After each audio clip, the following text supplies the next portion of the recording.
Assalamualaikum warahmatullahi wabarakatuh. Nama saya Raudatul Jannah dengan NIM 11910724151 dari kelas Kimia 5B. Di sini saya akan membahas mengenai pendidikan di negara Turki. Pendidikan. Pendidikan adalah suatu wadah bagi seseorang untuk meningkatkan kualitas hidupnya. Pendidikan bukanlah suatu proses yang sebentar, tetapi melalui pendidikan, seseorang diharapkan dapat mengembangkan dirinya, mengembangkan potensi sehingga dapat membentuk karakter tiap individunya. Pendidikan pada hakikatnya merupakan proses pembebasan peserta didik dari ketidaktahuan, ketidakmampuan, ketidakberdayaan, ketidakbenaran, ketidakjujuran, dan dari buruknya hati, akhlak, dan keimanan. Ada dua lembaga yang mengurus pendidikan di Turki, yaitu Kementerian Pendidikan Nasional dan lembaga yang kedua adalah Dewan Pendidikan Tinggi yang mengelola Satuan Pendidikan Tinggi. Di mana Kementerian Pendidikan Nasional ini yang mengurusi jenjang pendidikan dasar formal dan menengah, serta pendidikan non-formal. Kementerian Pendidikan mencakup organisasi dari pusat hingga provinsi, serta perwakilan di luar negeri. Menteri merupakan anggota parlemen yang dicalonkan oleh Perdana Menteri. Sedangkan Dewan Pendidikan Tinggi ini mengelola satuan pendidikannya yang tinggi. Ketua Dewan Pendidikan Tinggi ini bukan merupakan pegawai negeri yang ditunjuk oleh Presiden. Di sini ada sistem pendidikan di Turki, di mana sistem pendidikan nasional di Turki ini diatur oleh Kementerian Pendidikan Nasional atau MAB, dan tanggung jawabnya itu mencakup berbagai layanan mulai dari menyediakan kurikulum dan mengembangkan materi pendidikan hingga membangun sekolah. Sistem pendidikan di Turki ini berhubungan dengan masalah sosial, politik, teknik, dan pertumbuhan ekonomi yang secara terus-menerus menempatkan skala berbeda dalam prioritas kebijakan. Jalur pendidikan di Turki ini ada dua, yaitu jalur formal dan yang kedua itu ada jalur non-formal. Di mana jalur pendidikan formal ini adalah sistem sekolah yang terdiri dari lembaga-lembaga pendidikan prasekolah, pendidikan dasar, pendidikan menengah, atau kejujuran dan pendidikan tinggi. Sedangkan pada jalur non-formal ini, pendidikan mencakup semua kegiatan yang diselenggarakan di dalam atau di luar sekolah.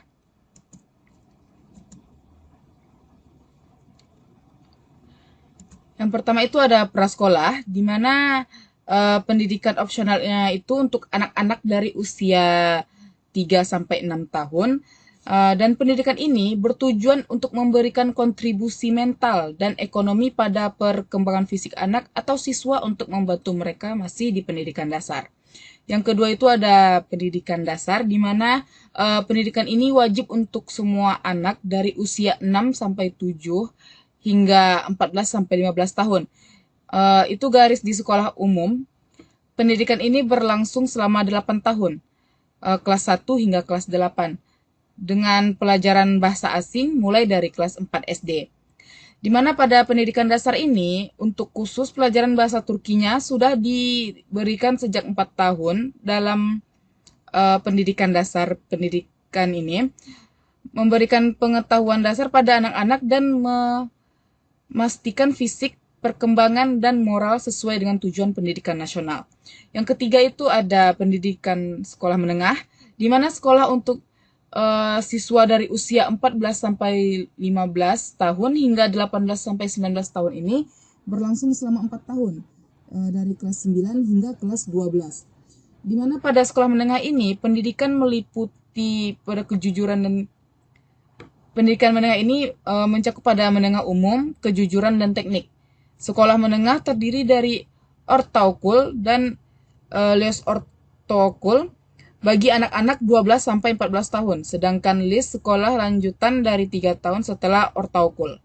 Yang keempat itu ada pendidikan tinggi, yaitu lembaga pendidikan tinggi ini terdiri dari universitas, fakultas, institut, sekolah pendidikan tinggi, konservatori, sekolah kejujuran pendidikan tinggi, dan pusat penelitian aplikasi.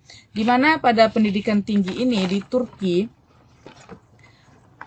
ekalasi pendidikan yang lebih tinggi adalah untuk mencapai tingkat kemampuan dalam menghadapi era globalisasi di dunia ini, baik dari segi kualitas maupun kuantitas, dalam suatu sistem, prinsip-prinsip pendidikan dan pelatihan kontemporer untuk memenuhi kebutuhan negara.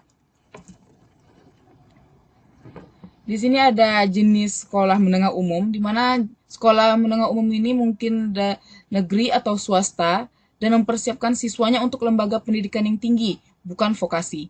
Beberapa memiliki kelas persiapan bahasa asing untuk membutuhkan 1 tahun pendidikan tambahan.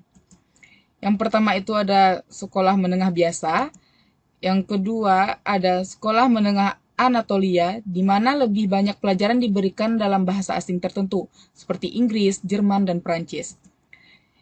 Yang ketiga ada sekolah menengah sains yang berfokus pada pendidikan sainsnya saja. Yang keempat ada sekolah menengah atas atau menengah atas swasta, didirikan oleh perusahaan swasta dan menyediakan lebih banyak pelajaran dalam bahasa asing tertentu, seperti Inggris, Jerman, dan Prancis juga. Yang kelima ada sekolah menengah kejujuran dan teknik, berfokus pada jenis profesi tertentu. Sekolah menengah kejujuran teknik ini meliputi sekolah menengah teknik untuk studi teknik, elektronik, kimia, permesinan, dan konstruksi. Dan yang keenam itu ada sekolah menengah kejujuran untuk pariwisata, studi industri, kesehatan masyarakat, pelatihan komersial, dan pertanian. Ini ketentuan untuk anak penyandang cacat atau kesulitan belajar ini juga diterapkan oleh negara Turki. Yang pertama itu pendidikan kebutuhan khusus di Turki. Pada sekolah berkebutuhan khusus terbesar di Turki ini dibuka di distrik Istanbul pada 4 November 2018 lalu, didirikan oleh Limak Foundation. Ini spesial untuk edukasi sekolah, memiliki kapasitas sebanyak 300 siswa. Sekolah tersebut juga akan berfungsi sebagai pusat pelatihan untuk guru pendidikan khusus. Hal-hal ini berkaitan dengan orang-orang dengan kebutuhan khusus di Turki diatur oleh administrasi untuk penyandang disabilitas. Lembaga ini mengkoordinasi pemerintah dan lembaga swadaya masyarakat yang memberikan layanan bagi penyandang disabilitas. Yang kedua itu penyandang anak yang cacat atau kesulitan dalam belajar. Ini berlaku untuk anak-anak dengan gangguan penglihatan, pendengaran, atau fisik, serta anak-anak dengan kesulitan perilaku sosial atau belajar.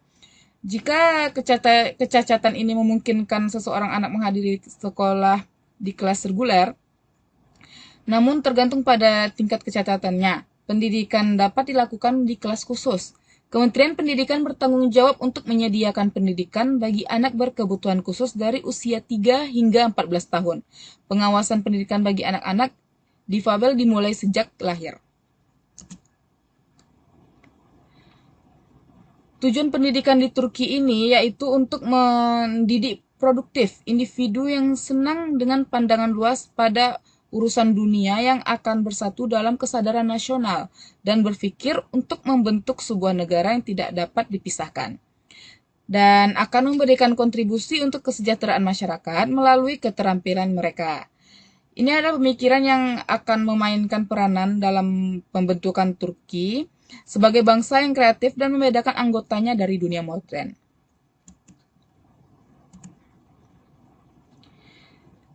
Manajemen pendidikan di Turki ini ada 3, yaitu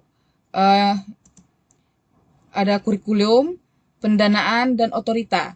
Di mana kurikulum ini, kementerian menentukan kurikulum itu untuk tiap-tiap mata pelajarannya. Kementerian menentukan bagaimana pengajarannya dan juga jumlah pelajarannya.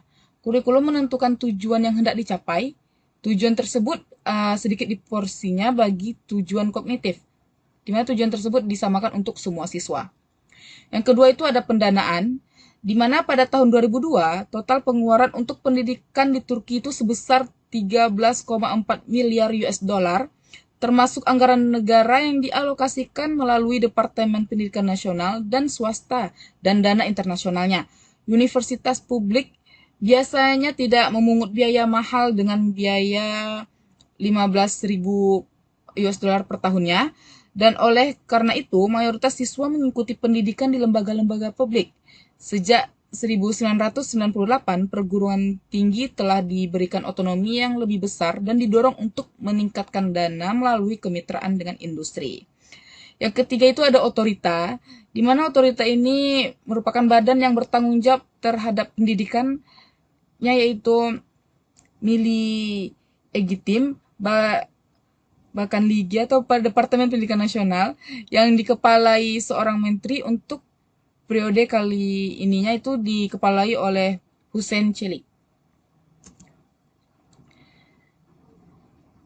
Pendidikan di Turki ini mempunyai kebijakannya tersendiri, di mana kebijakan pendidikan di Turki ini bersifat sentralistis, termasuk yang paling terpusat di antara negara anggota OECD.